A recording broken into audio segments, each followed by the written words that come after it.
Future psychologist. तो आज का हमारा जो टॉपिक है वो है साइकोलॉजी एज अ डिसिप्लिन।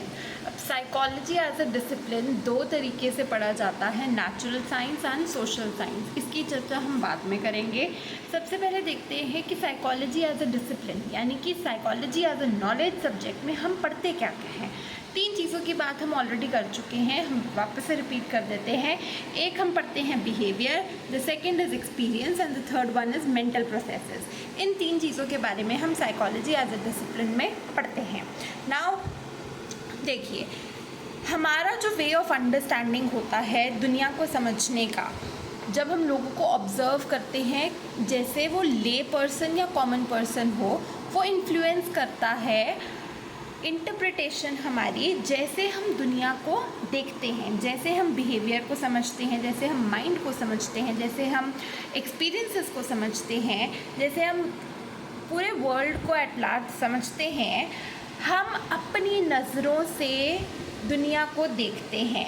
तो जब हम अपनी नज़रों से दुनिया को देखते हैं, दैट मीन्स हमारा जो पॉइंट ऑफ व्यू है, हम लोगों को उस नज़रिए से देखते हैं जैसे हम दुनिया के बारे में सोचते हैं, ना कि दुनिया एग्जैक्टली कैसी है वैसे। तो इन्हीं बायसेस को यानी कि आपके पॉइंट ऑफ व्यूज़ को थोड़ा सा लिमिट करने के लिए साइकोलॉजिस्ट्स ने कुछ ऑब्जेक्टिविटी और साइंटिफिक व्यू पॉइंट लाने की कोशिश की है साइकोलॉजी में। तो सबसे पहले साइकोलॉजिस्ट क्या करते हैं? साइकोलॉजिस्ट साइंटिफिक और ऑब्जेक्टिव एनालिसिस के बेसिस पे ही डेटा को कलेक्ट करते हैं, उसको एनालाइज करते हैं, वेरीफाई करते हैं और रिसर्च करते हैं, तभी जाकर कोई सब्जेक्ट मैटर साइकोलॉजी का पार्ट बनता है।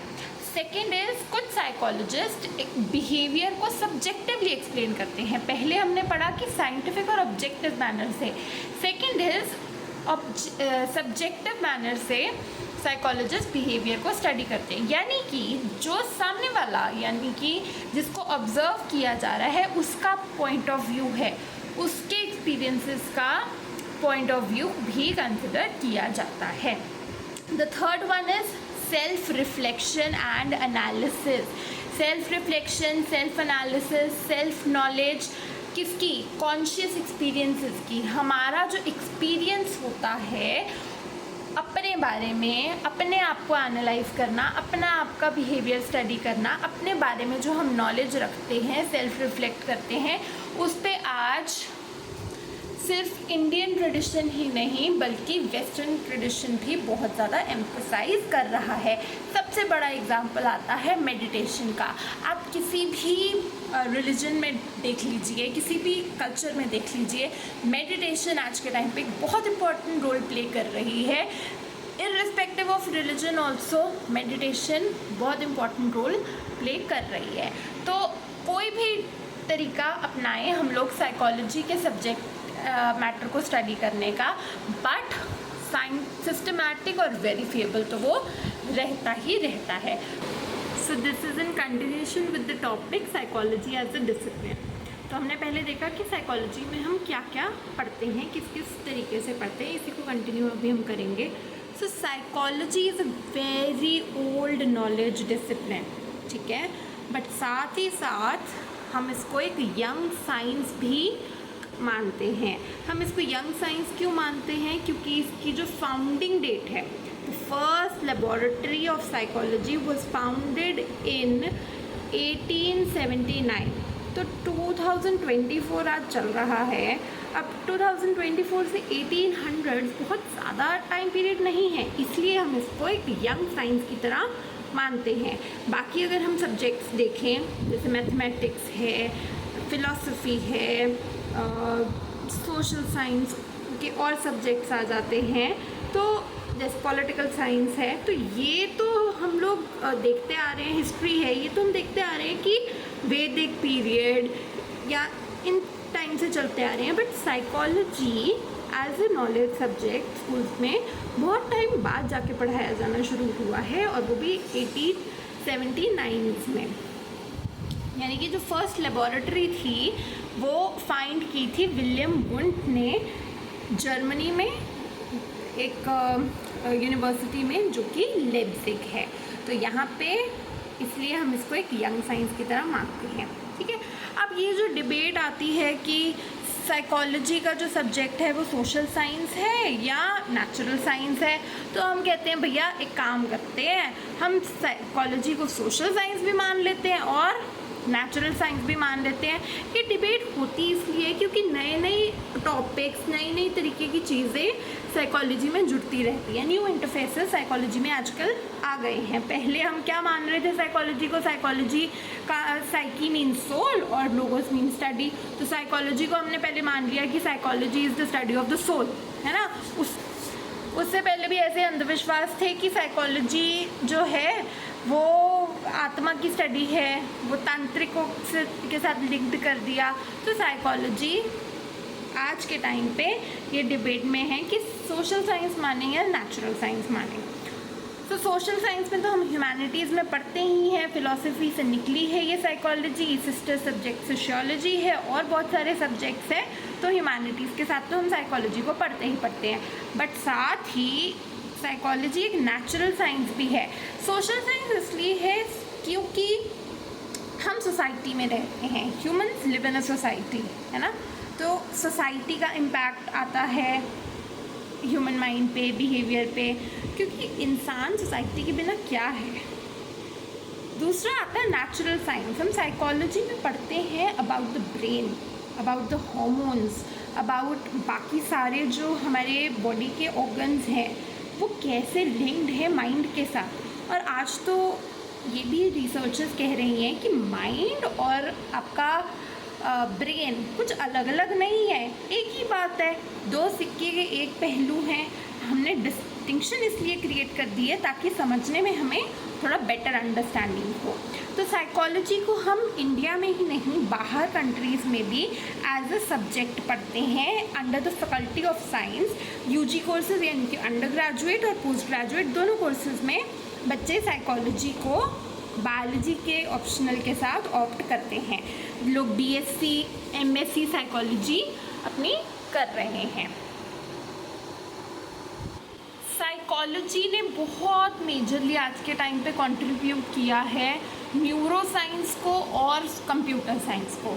तो पहले देखते हैं न्यूरो साइंस का।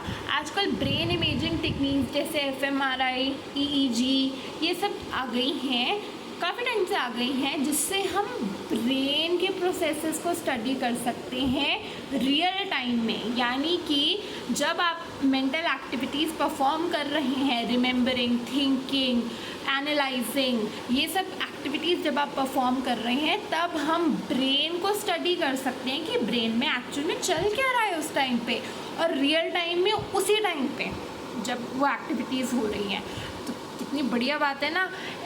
न्यूरो साइंस को तो कंट्रीब्यूट किया है, साथ ही साथ कंप्यूटर साइंस में भी कंट्रीब्यूशन है साइकोलॉजी की हमारी।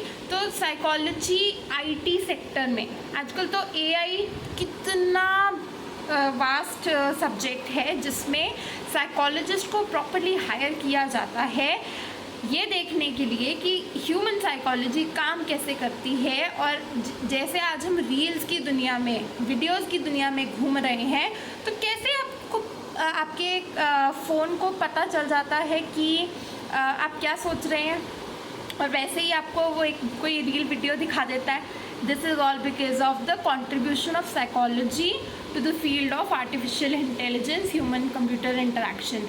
और साइकोलॉजी कंट्रीब्यूट करता है अपना साइकोलॉजिकल नॉलेज कि किस बारे में, हमारे जो कोग्निटिव प्रोसेसेस होते हैं उस बारे में, to the field of computer science. इसीलिए आपका जो स्मार्टफोन है वो आपसे भी स्मार्ट बनता जा रहा है, और उसको स्मार्ट बनाने का जो कंट्रीब्यूशन है वो साइकोलॉजिस्ट ने किया है, यानी कि ह्यूमन ब्रेन ने ही किया है। नेक्स्ट आ जाता है हम जो दो मेथड स्टडी करने के लिए यूज़ करते हैं साइकोलॉजी को, one is physical and biological sciences and the other one is social and cultural sciences. ये दोनों ही चीज़ें स्टडी करती हैं साइकोलॉजी के और साइकोलॉजिकल और सोशल फिनोमेना को। हम आगे इसको थोड़ा सा और डिटेल में अभी पढ़ेंगे। So next we have the methods that we used to study the behavioral phenomena in psychology. One is the physical and biological sciences method, and the second is the social and cultural sciences method. In the physical sciences and biological sciences, we use the biological principles, and in the social and cultural sciences we use the social and cultural principles. Now biological sciences में we assume that all behavior phenomena have causes, and similarly in the social sciences we have this assumption that each behavior has the phenomena of multiple causes. That means each behavioral phenomena has multiple causes. So both the sciences deal with the fact that हर एक behavior का कोई ना कोई cause तो होता ही होता है. Now in the natural sciences method we use systematic data collection. हम psychology में जिस भी method का use करें we use the systematic data collection only. Next we have the controlled conditions which we can create in physical and biological sciences. Sometimes it is possible and sometimes it's not possible that for the data collection in social and cultural sciences कि हम use करें controlled conditions, क्योंकि always it's not possible to control the societal setup. Now the aim of the physical and biological sciences method is to know the cause and effect relationship. We need to know the cause and effect relationship, इसीलिए researchers होती हैं, so that we can predict the behavioral phenomena, ताकि हम predict कर पाएँ कि क्या behavior किया जा सकता है, and if need be हम control भी कर पाएँ उस behavior को. For example, we need to study about the behavior that is aggression, right? Now we'll see that how a person reacts or how a group of people react in situations when we control the situations, और कैसे वो react करते हैं. Are they getting aggressive? What is the intensity of their aggression when certain stimuli is introduced? So that we need to control the behaviour अगर ज़रूरत पड़े, और अगर नहीं भी पड़ती तो भी हम प्रिडिक्ट कर सकें कि ठीक है ये एग्रेशन जो है इन सर्कमस्टांसेस में लोग रिएक्ट कर सकते हैं, राइट. ऐसे ही in the social and cultural sciences also the behaviour is explain in terms of interaction. Interaction किसकी होगी? ह्यूमंस की plus with the social cultural context. अब जैसे मैंने पहले भी बताया we live in a society, तो सोसाइटी के बिना हमारे बिना सोसाइटी का वजूद बहुत ज़्यादा नहीं होता है, right.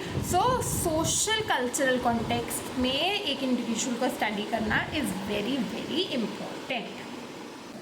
This was all about your topic, study of psychology as a discipline. If you have any doubts, please let me know in the comment sections below.